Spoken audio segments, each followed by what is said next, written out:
아멘. 좋은 아침입니다. 자, 우리 이 시간 다 같이 앞뒤 돌아보며 이렇게 한번 인사 겸 칭찬 한마디씩 하십시다.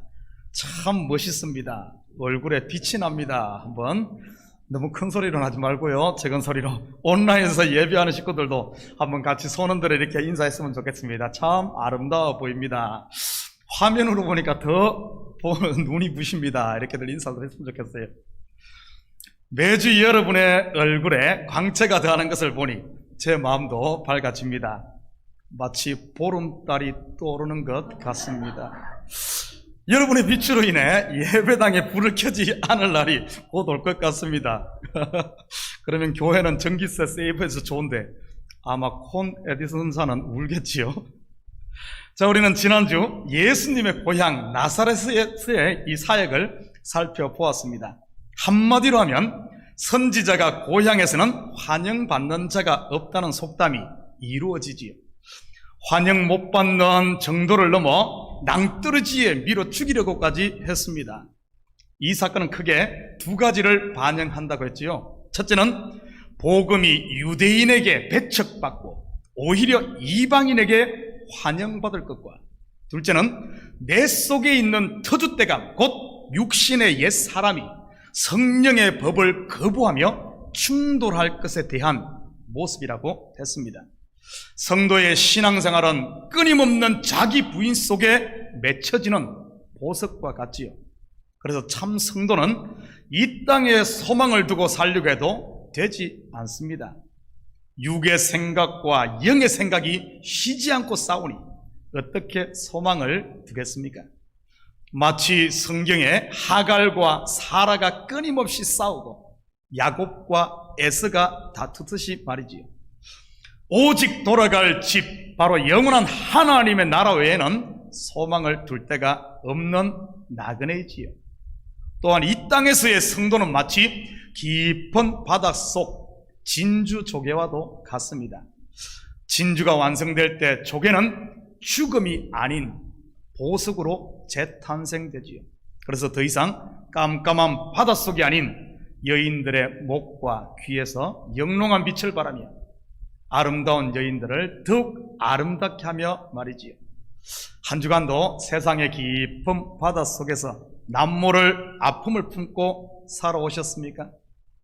힘들고 고통스럽고 힘들고 어렵다고 해서 믿음의 경주를 멈추지 마시고 오늘 예배를 통해서 다시 힘을 얻고 또 한 주를 이겨나가시기를 주님의 이름으로 축원드립니다. 우리 예수님이 그 길을 앞서 가셨으니까요. 그래서 진리의 빛이 되셔서 나를 비추고 세상을 비추고 있지 않습니까? 자, 오늘 본문은 갈릴리 지방의 중심 도시인 가버나움 회당에서 있었던 사건을 소개하고 있습니다. 31절, 32절 같이 봅니다. 갈릴리의 가버나움 동네에 내려오사 안식일에 가르치심에 그들이 그 가르치심에 놀라니 이는 그 말씀이 권위가 있음이라. 헬라 원어를 보면 안식일이 단수가 아닌 복수로 쓰여졌습니다. 이는 곧 매 안식일마다 가버나움의 회당에서 가르쳤다는 뜻이지요. 가버나움은 나훔의 마을 또는 위로의 마을이라는 뜻을 지닌 예수님 사역의 중심지였습니다. 예수님의 12 제자들 또한 이 마을을 중심한 이웃 동네 출신들이지요. 32절에 보면 그 회당에 모인 사람들이 예수의 가르침에 심히 놀랐다고 했습니다. 왜냐하면 그의 말씀에 권위가 있었기 때문이지요. 당시 대부분의 권위는 바리새인, 서기관, 그리고 종교 지도자들이 가지고 있었습니다. 위의 권력으로부터 주어진 권위, 전통으로부터 내려온 권위 말이지. 그런데 예수님에게는 이런 권위가 주어진 일이 없었습니다. 그럼에도 그의 말씀에 권위가 있다고 하네요. 여러분은 말씀에 권위가 있다는 말이 무슨 뜻일 것 같습니까? 말에 힘이 있고 사람의 마음을 휘어잡는 것이 권위 있는 말씀인가요? 부리부리한 눈으로 바라보며 말할 때 도저히 거부할 수 없는 카리스마를 가진 것이 권위 있는 것인가요? 아니면 장군의 목소리처럼 우렁차고 힘이 넘쳐나는 것이 권위인가요? 그 사람이 말을 하면 마치 고양이 앞에 쥐처럼 주눅들게 하는 게 권위인가요? 도대체 뭐가 권위 있는 말씀일까요? 33절, 34절 우리 같이 봅니다. 회당에 더러운 귀신 들린 사람이 있어 크게 소리 질러 이르되 나사렛 예수여, 우리가 당신과 무슨 상관이 있나이까? 우리를 멸하러 왔나이까? 나는 당신이 누구인 줄 아노니 하나님의 거룩한 자니이다. 우리는 여기서 한 가지 의문을 가질 수 있습니다. 거룩한 회당에 어떻게 귀신 들린 사람이 들어올 수 있었을까 하는 것이지요. 귀신 들린 사람은 부정하기에 회당에 들어갈 수 없습니다. 그 사람이 자기의 부정을 슬쩍 숨기고 들어가지 않았을까 우리는 생각할 수도 있겠죠. 그러나 그것은 우리 생각일 뿐입니다.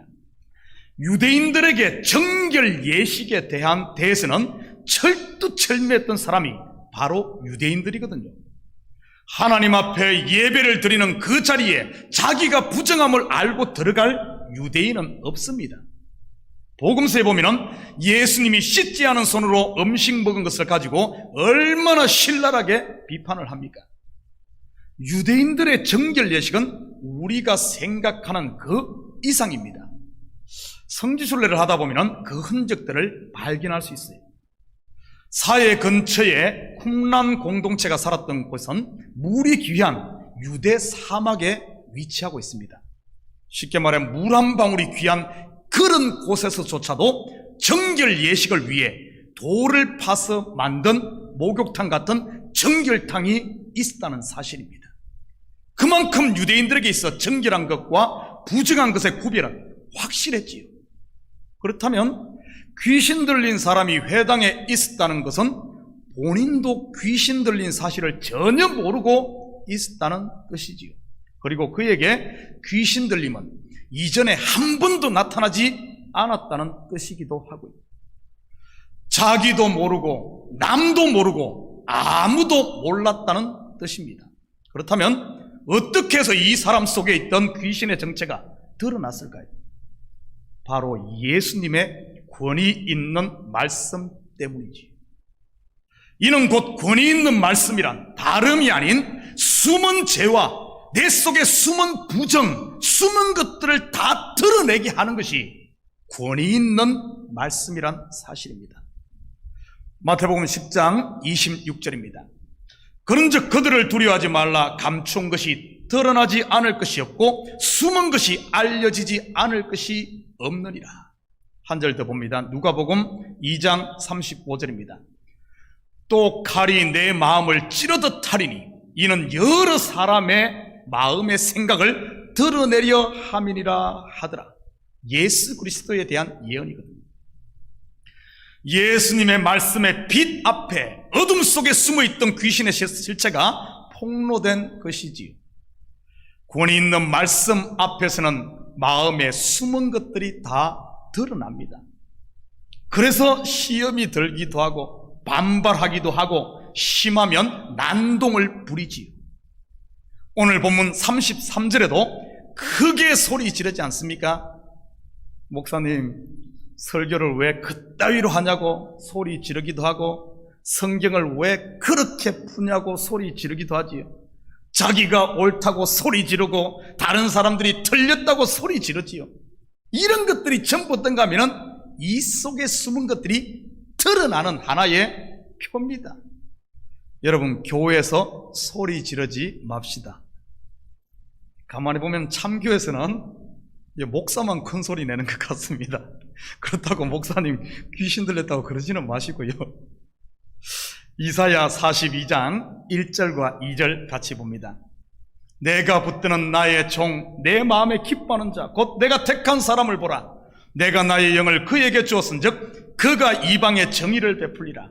그는 외치지 아니하며 목소리를 높이지 아니하며 그 소리를 거리에 들리게 하지 아니하며.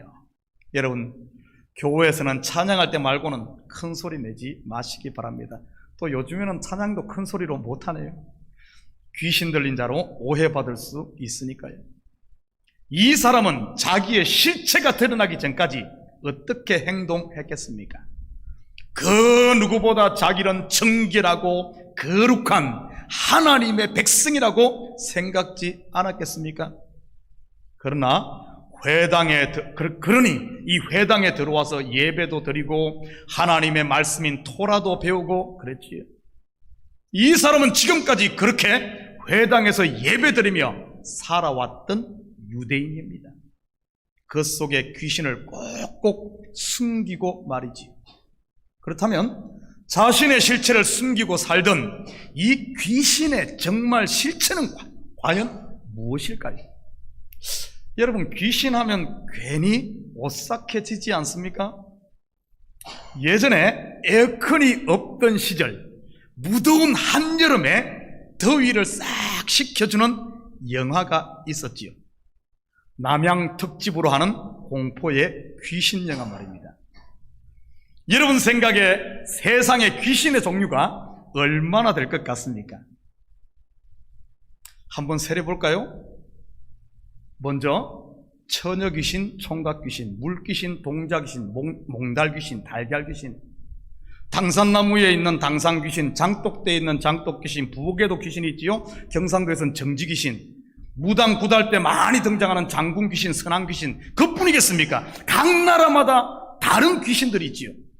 중국을 대표하는 귀신은 강시, 미국 대표 귀신은 드라큘라. 요즘은 좀 바뀌었을 것 같아요.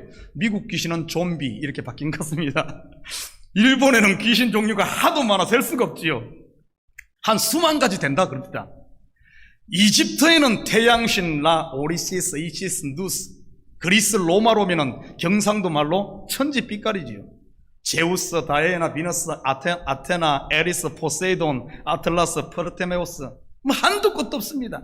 가나안 땅에도 귀신들이 들끓네요. 바알, 아세라, 바알세불, 몰렉 등요. 한마디로 말하면 세상은 귀신들의 천국이네요. 지난주 설교에는 시네마 천국을 이야기했는데요. 묘하게 이번에는 귀신 천국이 나오네요. 그렇다면 하나님께, 예수님께 정체가 폭로된 본문의 귀신은 어떤 귀신일 것 같습니까? 니하오마 중국 귀신 강신가요? 립스틱 잘못 바른 미국 귀신 드라큘라인가요? 아니면 하늘 품고 죽은 전설의 고향에 나오는 몽달 귀신인가요? 혹시 여러분 가운데 성경을 이런 식으로 보고 있는 분은 없나요? 성경에서 귀신 하니까 자기가 가지고 있는 귀신에 대한 고정관념으로 말이지요. 연세가 있으신 분들은 대부분 전설의 고향에 나오는 머리푼 귀신 상을 가지고 계실 겁니다. 젊은 사람들은요, 귀신 하면은 정신병원에 거품 품는 환자나 아니면 좀비로 생각하지는 않나요? 또 하나의 잘못된 개념 중 하나가 바로 복이지요. 동양 문화권에 있는 사람들 참으로 복 좋아하지 않습니까? 그러다 보니 대문에도 복자를 새겨놓고 베개에도 복, 숟가락에도 복, 젓가락에도 복, 다 복자를 새겨놨잖아요. 세상이 말하는 복이 뭘까요? 입신양명, 출세하여 자기 이름을 떨치는 것, 부귀영화, 부를 축적해서 영화를 누리는 것, 그리고 장수하는 것 아닙니까? 그렇다면 성경에서 말하는 복이 과연 이런 것일까요? 죄송하지만 전혀 아닙니다. 성경에서 말하는 복은 오직 예수 그리스도로 말미암는 구원, 즉 영생을 말합니다. 혹시 여러분도 지금까지 세상의 복 개념을 가지고 성경의 복을 이해하지는 않았습니까? 그러다 보니 복을 짊어지고 살면서도 복 찾아 헤매고 있지요. 사랑하는 성도 여러분, 저와 여러분은 하늘과 땅의 복을 다 받은 복덩어리인 복순이, 복돌이임을 잊지 마시기 바랍니다. 오늘 본문의 귀신의 실체에 대해서 한번 살펴보지요. 33절에 보면 더러운 귀신, 즉 영어로는 unclean spirit이라고 하네요. 번역하면은 성경에서 말하는 귀신은 바로 깨끗하지 못한 영을 말합니다. 그렇다면 영이 무엇일까요? 요한복음 6장 63절 같이 봅니다. 살리는 것은 영이니 육은 무익하니라. 내가 너희에게 이런 말이 영이요 생명이라. 내가 너희에게 이런 말, 곧 예수 그리스도의 말씀이 곧 영이라고 하네요. 그렇다면 귀신이란 바로 깨끗하지 못한 말씀, 곧 거짓 말씀을 말한다는 사실입니다. 하나님의 진리의 말씀이 왜곡되고 변질된 말씀, 그것이 바로 unclean spirit, 즉 귀신이라는 말입니다. 귀신이 어떻게 역사하는지 보여주는 대표적인 본문이 창세기 3장입니다. 같이 봅니다. 창세기 3장 1절에서 4절입니다. 제가 읽을 때 이 이탈릭체를 주의해서 한번 깊이 보시기 바랍니다. 그런데 뱀은 여호와 하나님이 지으신 들짐승 중에 가장 강교하니라. 뱀이 여자에게 물어 이르되 하나님이 참으로 너희에게 동산 모든 나무의 열매를 먹지 말라 하시더냐. 여자가 뱀에게 말하되 동산 나무의 열매를 우리가 먹을 수 있으나 동산 중앙에 있는 나무의 열매는 하나님의 말씀에 너희는 먹지도 말고 만지지도 말고 너희가 죽을까 하노라 하셨느니라. 뱀이 여자에게 이르되 너희가 결코 죽지 아니하리라. 사단이 준 비진리의 말이 하와 속에서 역사하네요. 예수님 당시에 하나님의 말씀을 변질시킨 대표적인 사람이 누구일까요? 다른 말로 하면 귀신 들린 사람 말이지요. 요한복음 8장 31절에서 33절입니다. 그러므로 예수께서 자기를 믿은 유대인들에게 이르시되 너희가 내 말에 거하면 참으로 내 제자가 되고 진리를 알지니 진리가 너희를 자유롭게 하리라. 그들이 대답하되, 그들은 유대인들을 말합니다. 그들이 대답하되 우리가 아브라함의 자손이라 남의 종이 된 적이 없거늘 어찌하여 우리가 자유롭게 되리라 하느냐. 계속해서 44절 봅니다. 너희는 너희 아비, 지금 여기서 말하는 건 유대인들을 말합니다. 너희는 너희 아비 마귀에게서 났으니 너희 아비의 욕심대로 너희도 행하고자 하느니라. 그는 처음부터 살인한 자요 진리가 그 속에 없으므로 진리에 서지 못하고 거짓을 말할 때마다 제 것으로 말하나니 이는 그가 거짓말쟁이요 거짓의 아비가 되었습니다. 한 절만 더 봅니다. 52절입니다. 유대인들이 이르되 네가 지금 내가 귀신 들린 줄을 아노라. 아브라함과 선지자들도 죽었는데 내 말은 사람이 내 말을 지키면 영원히 죽음을 맛보지 아니하리라 하니. 정리하면은 예수님께서 자기를 따르는 유대인들에게 내 말에 거하면은, 하나님의 말씀 안에 거하면은 자유하게 된다고 하지요. 무엇에서 자유하게 된다는 말입니까? 그들을 메고 있는 비진리의 말, 곧 귀신에게습니다. 그런데 이들은 자신들은 자유인이라고 하면서 예수님의 말씀을 거부합니다. 그때 예수님께서 복음을 거부한 유대인들을 향해 마귀의 자식이라고 하지요. 그러자 그들은 오히려 예수님이 귀신 들렸다면서 돌로 쳐 죽이려고 합니다. 결국 예수 그리스도의 진리의 말씀을 받지 않는 자는 여전히 비진리의 거짓에 묶여 있다는 말이고요. 이 말은 귀신의 통제 아래 귀신 들림을 이야기하는 겁니다. 이것을 귀신 들렸다고 하는 것입니다. 성경에서는. 다시 본문 누가복음 4장으로 돌아옵니다. 가버나움 회당에 앉아 예수님의 말씀을 듣던 거룩한 유대인들의 무리 가운데 한 사람이 갑자기 마음이 떨리고 손이 떨리고 나중에는 온 몸을 떨지요. 그리고 이 사람은 거친 몸부림과 쓰러짐을 거쳐 귀신에게서 풀려납니다. 바로 그를 메고 있던 율법의 거짓 의에서 벗어나 그리스도의 참 의를 덧입게 되지요.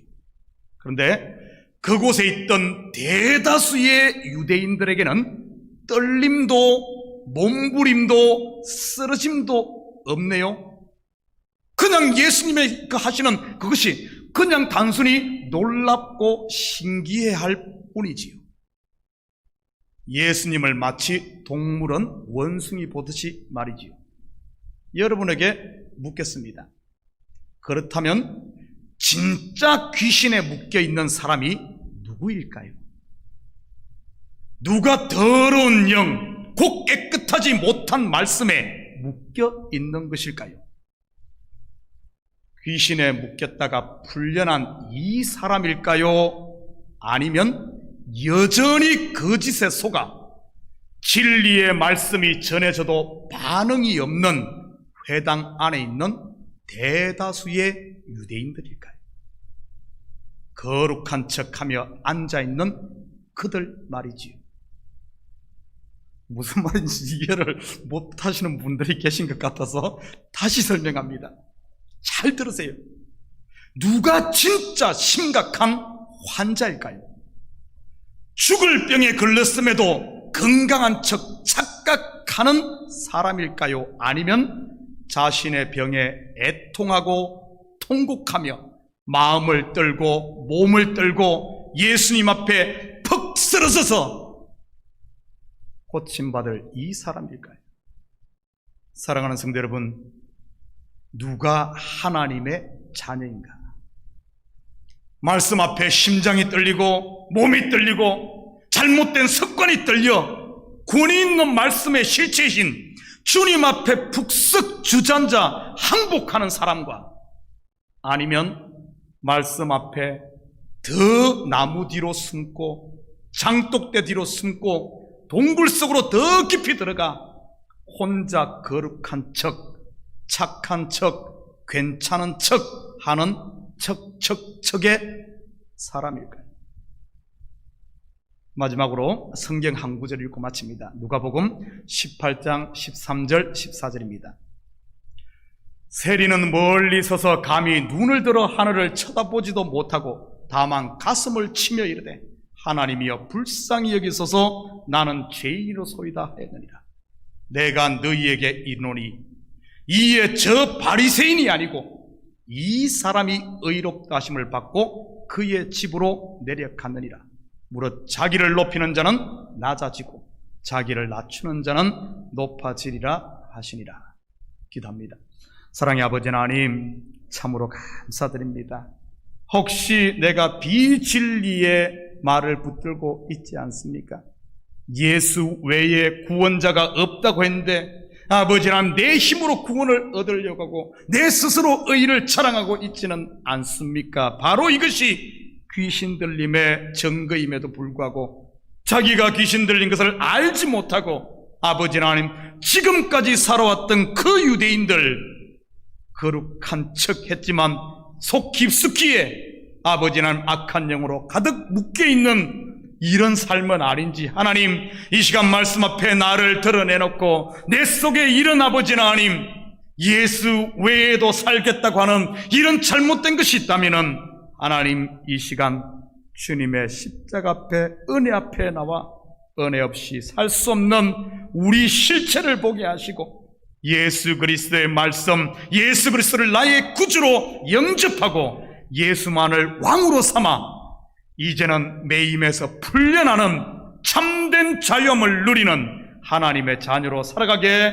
도와주시옵소서. 감사드리며 예수님의 이름으로 기도드립니다. 아멘.